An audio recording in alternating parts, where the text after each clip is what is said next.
My kindergartner was having a drive-in movie, so they basically have to build their own boxcar and then take it to school for open house and for their little movie night before spring break.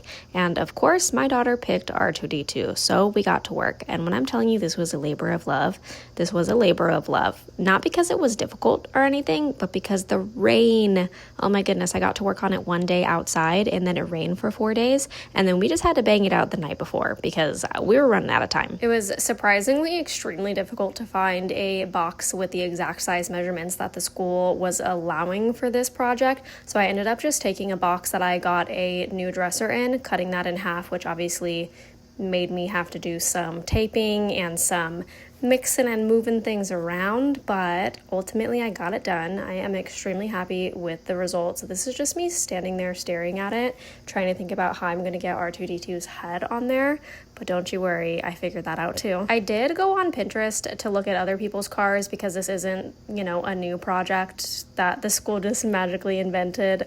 This is something that schools have been doing for a really long time.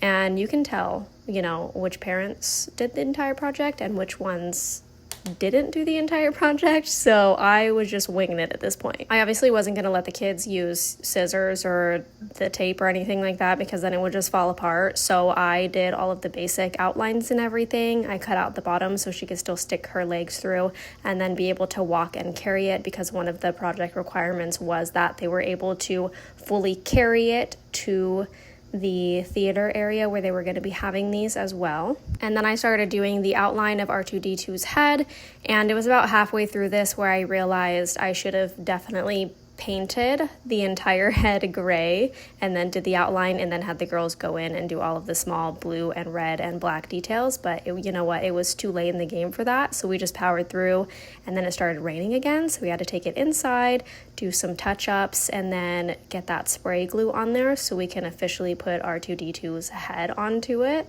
And she wanted red headlights, so she got red headlights, okay? And honestly, I think they're adorable. This is what the final outcome was. It's not crazy detailed. Like I said, it was kind of hard to get all of R2D2's details on a box form, but she's happy with it. She loves it, and I'm pretty happy with it too. And I do like that even though this was one child's project for her class, my other children were also involved in it, and everybody got to put a little bit of love into this R2D2 boxcar. I'd also like to give a quick shout out to my brain for thinking of this suspenders idea. I do wish I would have thought about the plate headlight thing for the wheels, but again, I didn't even have black paint to begin with, so it is what it is. Overall, this was such a fun project. Thank you guys for watching and sticking it out with me. I did try to make this as short as possible because I had 4 days of footage, y'all. It was long.